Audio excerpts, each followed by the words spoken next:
2022 was a system reboot. 2023 broke the doom loop. This year is all about turning vision into reality.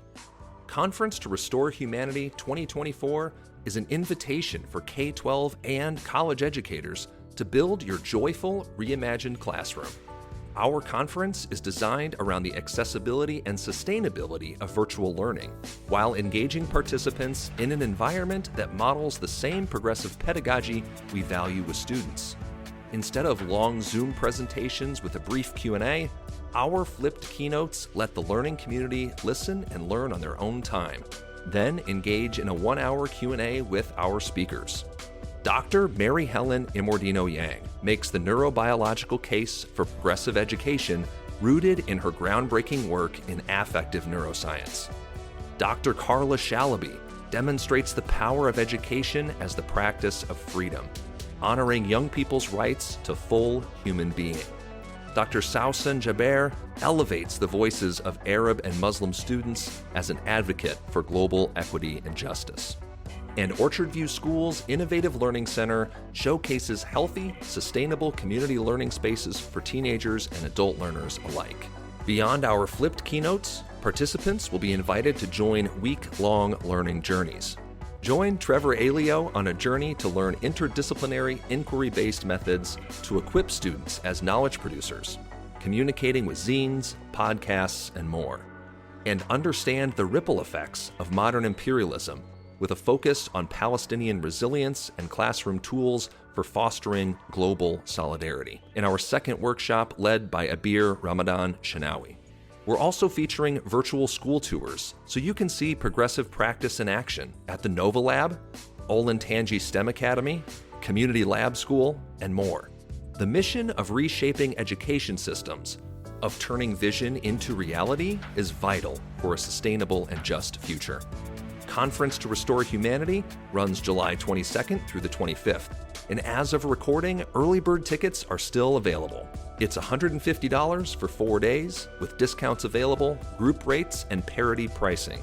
Plus, we'll award certificates for teacher training and continuing education credits. See our website, humanrestorationproject.org, for more information, and let's restore humanity together.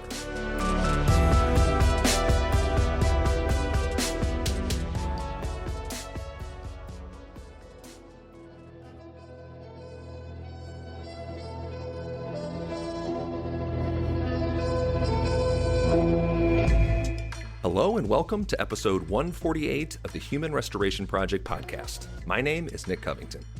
Before we get started, I wanted to let you know that this episode is brought to you by our supporters, 3 of whom are John O'Brien, Timothy Fox, and Leah Kelly. You can learn more about Human Restoration Project on our website, humanrestorationproject.org, and connect with us everywhere on social media. There aren't more contentious topics in modern education than those related to LGBTQ, gender and sexuality, race, and sex education. When you include the push in many states to implement and expand so-called school choice programs and laws framed around the post-2020 parents' rights movement, you quickly realize this suite of issues almost entirely dominates education journalism and discourse. But how much do we actually know about what Americans and which Americans believe about these issues, about the purpose of education itself? And how can we use this understanding to improve public conversations and policymaking around potentially contentious topics? My guests today are the lead authors of Just Such a Report, based on extensive surveys completed in the fall of 2023, and whose results were publicly released in February of this year. Hi, I'm Morgan Polikoff. I'm a professor of education at the USC Rosser School of Education. Hi, I'm Anna Saavedra. I'm a research scientist at the Dornsife School of Arts and Letters within USC. Well, thank you so much both for your work and for joining me today to dive into these results. My pleasure. Happy to be here. So for the listeners, the report, Searching for Common Ground, Widespread Support for Public Schools, but Substantial Partisan Divides About Teaching Contested Topics, is available online, and you can find a link in the show notes if you'd like to pull it up and follow along. Now, Anna and Morgan, let's just talk a bit about the methodology before you get into the results, because both of your research interests and expertise lies in conducting and making sense of this kind of survey research. Could you explain how you conducted the survey, why this work is important for informing and guiding education, policymaking, and discourse? My research center at USC, the Center for Economic and Social Research, has been surveying the same households over time, now about 13,000, since 2014. So this is called a longitudinal sample, where you repeatedly survey the same households over time. The survey sample is nationally representative, meaning that we have a sample that we're drawing data from. It's not the entire United States, but we can draw conclusions about how the U.S. population would respond similarly to similar questions. For our particular survey that we're going to share that talk about the results of, we surveyed 4,000 adults from households representative of the United States. Half of them have a K-12 child living in the household and half don't. We are going to talk about results overall across the 4,000 adults. We also broke down our results for our report, focusing on differences in partisanship. So for our sample, 40% are Democrat or leaning Democrat. It was 34% Republican or leaning Republican, and 27% other political affiliations, so independents or libertarians or Green Party or others. There are many other ways to look at the data, but that's the way that we focus on in the report that you referenced. Let's go ahead and talk about the elements that you asked about in the survey based on the demographics that you talked about and the results, or I guess not the results, but the responses that you were looking for. What were those elements that you asked about in the survey, and how and why did your team decide on these topics at this point in time? We asked about purposes of education. So we asked adults, we listed 12 different potential purposes of education. We asked them to tell us how important they thought each of the 12 purposes of education are. We also asked some questions designed to understand adults' beliefs about public education compared to private education, some of the underlying beliefs behind school choice. Then we wanted to learn adults' views about the appropriateness of teaching topics related to LGBTQ, race, and sex education in elementary and high school classrooms. And we wanted to understand what do adults think is the appropriate role of parents regarding what their children are learning in school. And we settled on these questions. So we had done a similar study just a little over a year ago in fall of 2022 and asked some similar topics. So we asked about curriculum related topics, for instance, related to LGBT and race issues and other curriculum topics. But we really wanted to go much deeper this time. So we asked many more scenarios and more detailed scenarios. And then I think just generally, we're a team that pays a lot of attention to what's going on in the education policy space right now. And, clearly school choice is a major issue right now in a lot of red states. And then these issues related to views on the purposes of education, we thought were just highly salient to this topic of, what people want schools to be doing, right? And we know that there's a sense that people's views on the purposes of education, both K-12 and frankly higher ed, are sort of changing right now, that there's some inflection post-COVID. And so that was how we came up with the broad buckets for this survey. That's excellent insight there. I think thinking about the collection of those results then, when you got the results back and you began the analysis that eventually becomes this report, what results or patterns emerged that surprised or shocked you? Were there any results that seemed counterintuitive to any narratives or challenging to those narratives? And what ones perhaps confirmed any theses that you may have had about how those pieces would come together in the long run? Sure. Yeah. I mean, there's tons of findings in the report, and there's also tons of findings that we didn't report and are planning to roll out and continue to analyze, cut the data in different ways. But let me just say a couple of the things that stood out to me that were surprising. So one was in terms of views on school choice, right? People tend to think of school choice as a Republican issue. It's happening primarily in Republican states that are passing vouchers and ESA bills. And we asked a question where we asked people, how they think money should be spent, whether giving school choice opportunities to low-income families or whether improving local public schools. And overwhelmingly, both Republicans and Democrats expressed support for using that money to improve local public schools. And I would say I was surprised at the strength of that support because there's a lot of public opinion data on school choice. I think people want to think that school choice is a particularly partisan issue, but and I think it is in terms of partisan elites and policymakers. But in terms of what actual people think about improving schools, people really want to improve their local public schools. That is a very popular position. And I was surprised at the level of partisan agreement on that. We also found a lot of partisan agreement on most of the purposes of education that we asked about. So, for instance, the number one, top issue for both Democrats and Republicans was basically teaching kids the basics, reading, writing, and math.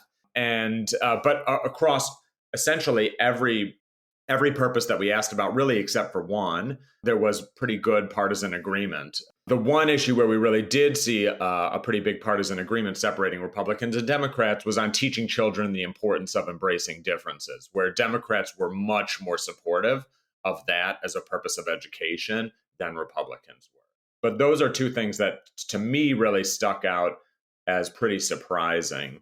And I don't know if there was anything that you want to say in terms of things that were surprising or things that maybe confirmed what we already learned last year. I agree that the most surprising but also optimistic result is that shared support for public schools.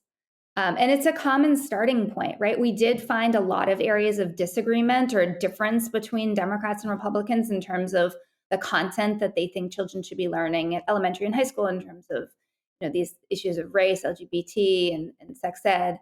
But that common ground and support for public schools is a great place to start from. One thing that I found really useful was we asked questions designed to understand a little bit more about where these differences might be coming from. So we found, for example, Morgan gave the example of, three-quarters of Democrats think that a very important purpose of education is teaching students to embrace difference compared to 1/3 of Republicans. But we also found, for example, that there's a much greater proportion of Republicans are worried that their children learning about racial inequality is going to make them feel guilty. That's really not a major concern among Democrats.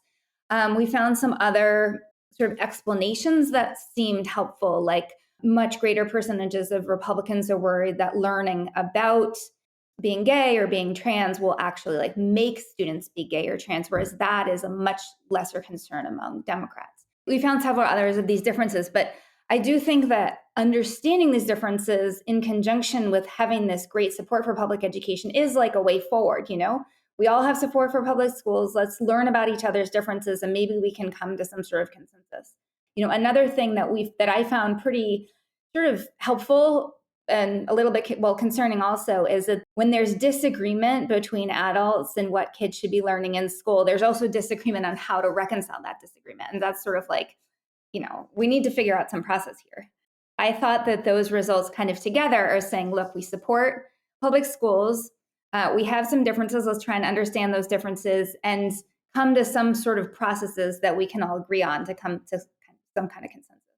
You all pointed to the three things that I pulled out of there too that just stood out, with blinders on, with blinkers on here, which the first one is like that 39-point gap, right, between the Democratic support. It's interesting because we don't generally talk in these explicitly partisan terms about education, at least in this context for this podcast. So it's kind of interesting to bring that perspective into this. But that 39-point gap in agreement on teaching children the importance of embracing differences. It was, I think, 74% of Democrats agreed compared to just over a third of Republicans, something like 35 there. Such a striking difference. While at the same time, you pointed out that on that item about money should go to public schools to improve them, I was really shocked again at how high that bipartisan consensus really was. 63 or 67% of Republicans agreed with that, where, Morgan was just talking about that has largely been a Republican-driven issue in these state legislatures, Republican-dominated states passing these school choice bills. It kind of seems a little bit counterintuitive that those things would kind of be the case. While at the same time, then, I think to dive into the more contentious topics, perhaps we can start to look at that. Now, You performed a similar survey in 2022. Were there things that you asked that were different then, or were there any notable similarities and differences that you found between each of these years' results, I suppose, before we dive into the contentious topics? Yeah, so the general approach was the same between the 2 years, where we asked about people's views on, well, in 2022, we asked about controversial topics. So everything was about topics. And this time we asked about scenarios because some of the scenarios aren't specifically topics that you would cover in a curriculum. So that's one small difference. But we asked about it separately for elementary and secondary because we know that people have very different views on these issues, whether you're talking about young children or older children, and we certainly had found that in 2022. And then we asked just much more detailed scenarios this time. So last time we asked about, when we asked about topics, an example of a topic might just be like gay rights, right? So that is a very general topic.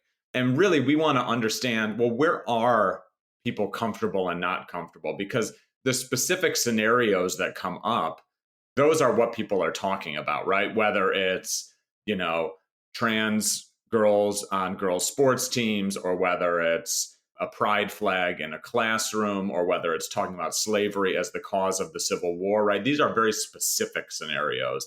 And we really wanted to understand Americans' views on these very specific scenarios. So we crafted a range of scenarios for LGBT issues, for race related issues, and for sex education issues that we thought sort of varied in terms of their difficulty, meaning that some we thought most people would agree with, and some we thought most people would not agree with, so that we could really figure out for each person where on this continuum of support they will be located. So that was our sort of strategy. And actually, I think we ended up doing a really nice job of differentiating along this continuum of support, and highlighting also, again, how it differs for Republicans and Democrats and how it differs for elementary school and high school. Well, let's get into some of the more specific scenarios that we've alluded to here. And I'll read some more of the language of the report specifically just for the benefit of listeners who may not be following along. So I hope that's okay. And then I'll come back around here to just asking, I guess, where we go from here. But I think as I dove more into the specific topics, two of those outcomes that were, again, more striking to me, even if I felt like they weren't surprising, one was the partisan breakdown that was included right at the beginning of the executive summary that said agreeing LGBTQ classroom scenarios are appropriate in public high schools as opposed to, say, elementary school. So these are topics that would be broached with like 14 to 8-year-olds. You found nearly unanimous bipartisan agreement on teaching why being kind to others matters, standing up for others, an opposite sex love story, for example. But for the other 21 scenarios, on the LGBTQ scenarios front, Republican responses are underwater, below 50%, including discussing same sex marriage rights, again, in a high school setting, the teacher's same sex spouse picture on the desk. And the divide only gets worse for topics impacting transgender identities, where the overall percentage of adults dips below 50% bipartisan agreement. As you had mentioned too, Anna, later in the report, you included a chart that showed 55% of Republicans agreed with the statement, learning about gay people might make children gay, and 66% agreed that learning about transgender people might make children transgender. The last part here, the other one is from teaching about the racial inequality, where the subheader, I think, for the section reads, Republicans do not support students in elementary or high school learning about racial inequality. And the report reads, the scenario with the least support from Republicans, that's only 36% agreed with it, is the one most directly related to high school students, a math project where students study national data on how often different races get sent to the principal's office. So I guess I'm wondering, where do we go from here, right? How do we get past this contention and this conflict? And what way forward do you imagine that this survey illuminates for us? Because I get the sense that those are sort of hopeless divides here in terms of teaching about LGBTQ issues and identities and teaching about racial inequality. But what path forward does the report chart in your estimation? Well, I think that we start with this bipartisan high, strong support for public education. and we say, okay, we all want to invest and support public schools. And then we say, wow, we have these big differences in what we think the children should be learning at both elementary and high school level. And we don't really do a great job of arbitrating our disagreements. Like, we need to improve our processes. And this is most likely in just about every district around the country, all of which are purple to some extent, even if it's a vast majority Republican or a vast majority Democrat. We have disagreement within communities, and we don't seem to have great ways to reconcile the disagreement. So we need to come up with processes, and they're really going back to the basics of democracy, some of the tools that we have for democracy at the national level. We need to be developing those processes at the local level as well. We need to be listening to each other, understanding each other, and then using some of the tools we have, at our disposal. Like, there's commitment to coming to compromise, understanding that not everyone is going to have every one of their needs met, public panel deliberations, citizen advisory groups, provisions for dissents, understanding that we're all in it together. Most people, if you want to stay in your community, you want to commit to having productive conversations with the people in your community. There was an article, I think it was over the weekend, about a conversation last week as part of National Civic Learning Week between two of the justices about the fact that the Supreme Court justices, it's a position for life.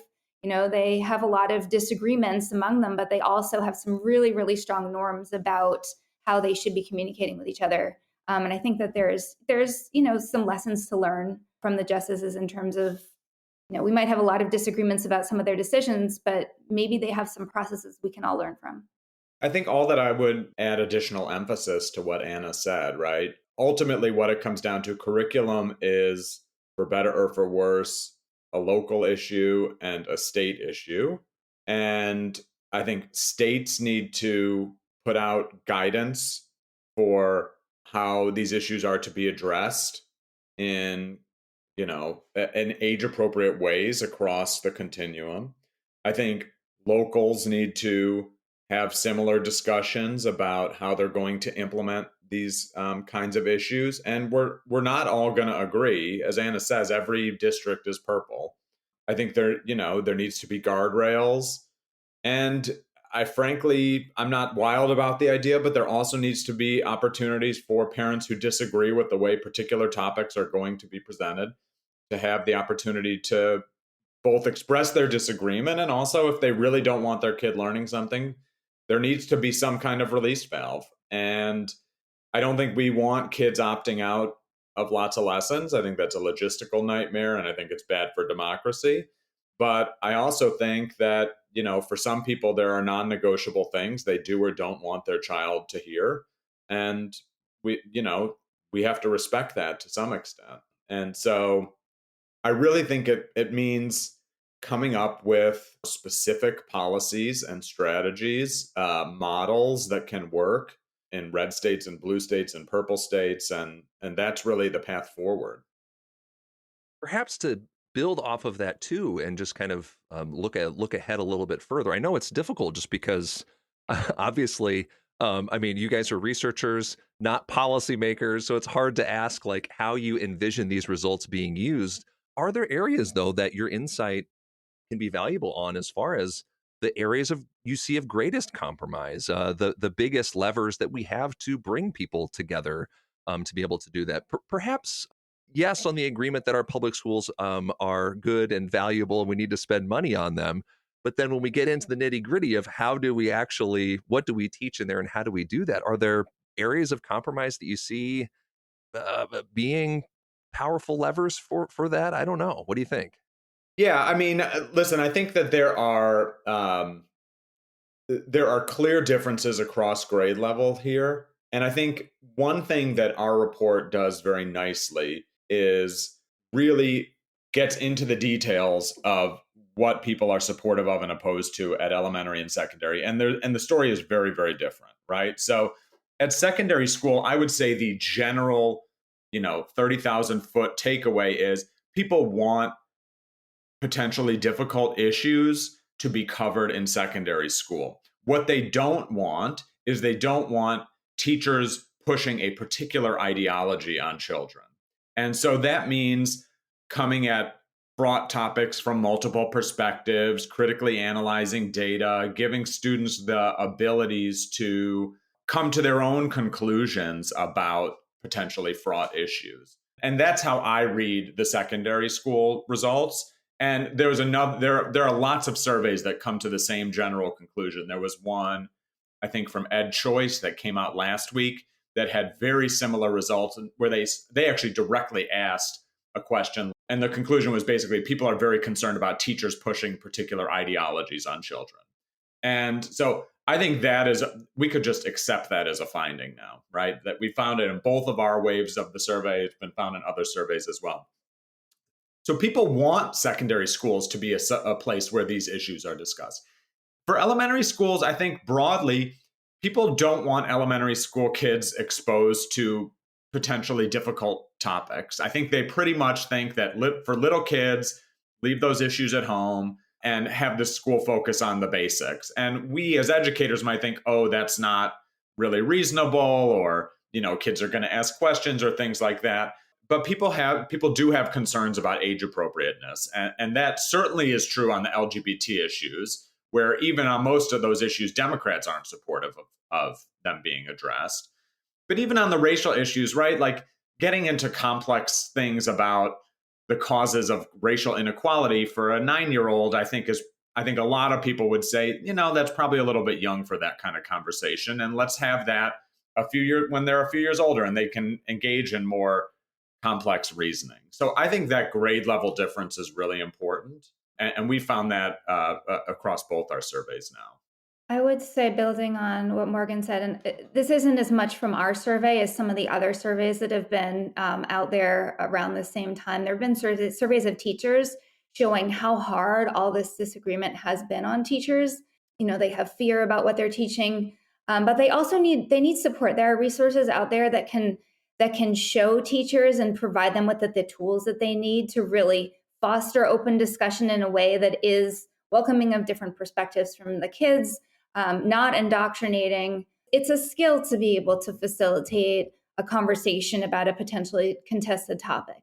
And so teachers need those supports, and they are out there and they exist. And that's, I think that's an important sort of point to take away.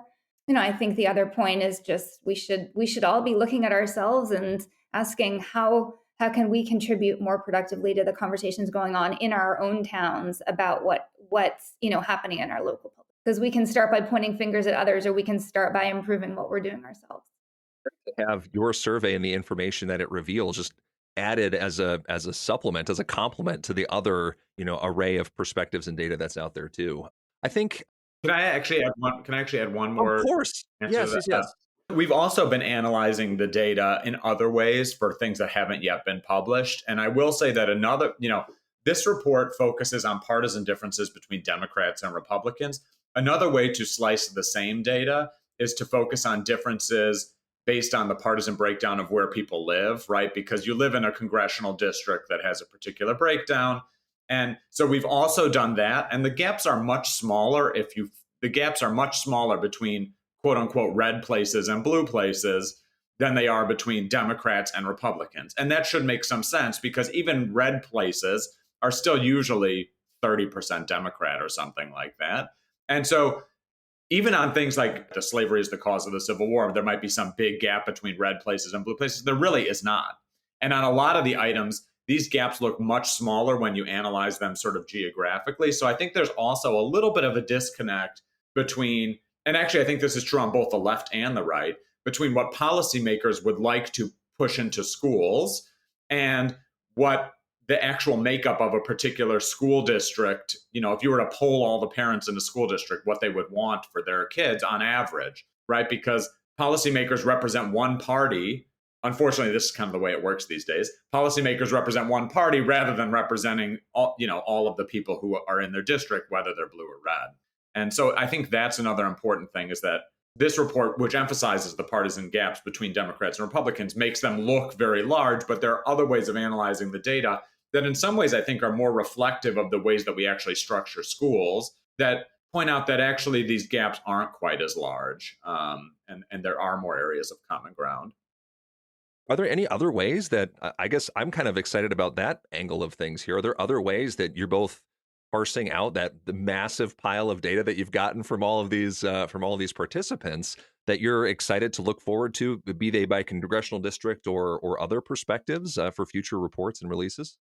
So I can name a couple. So one is we're currently working on finalizing a.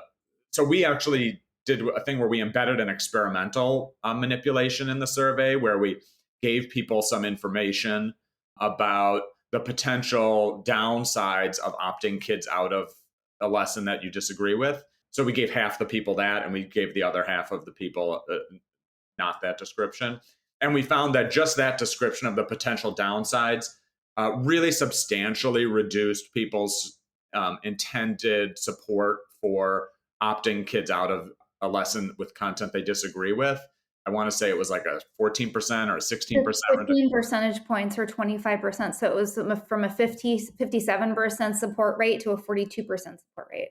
And that effect was equally large for Democrats and Republicans, right? So that's one finding. That's actually in the report already, but we're gonna turn that into an article, I think. Another breakdown that I would say that I find quite interesting, and to me actually is a little bit counterintuitive, is the parent-non-parent split. So as Anna said, about half the sample's parents and about half the sample's non-parents, and I was a little bit surprised that actually on most of the potentially controversial topics, the parents are actually less supportive than the non-parents of those topics being covered in schools. I'm not a parent, but that was a little bit counterintuitive to me. And I think there's two reactions to that. One is there's an argument out there that, oh, this is all being driven by outside agitators or something like that. I don't think that's really true. I certainly think there's some of that, but that's not the main thing. And the other is, I think parents really are thinking about what do they want to be their domain and what do they want to be the school's domain.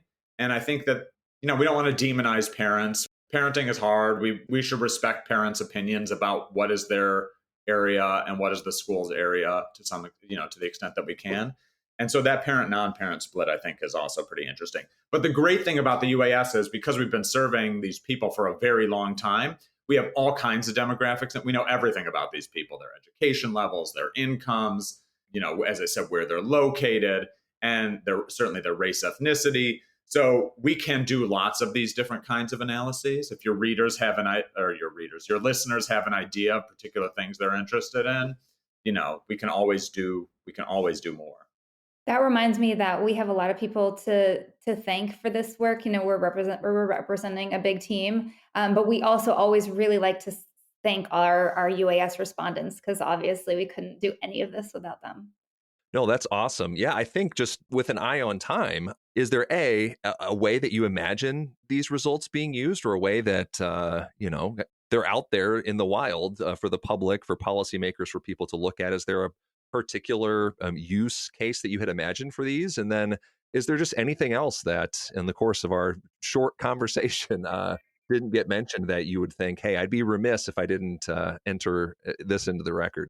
I think there's a bunch of ways that Morgan and I and our team would like to move forward with all the results. We expect that we'll be speaking about them to different audiences through the year and maybe in coming years. I spoke to the local high school kids and teachers about these results 2 weeks ago and to our local principals and district staff last week. And, they prompted really helpful discussions, and not just between me and them, but amongst the principals in the town. There were 17 in that leadership meeting.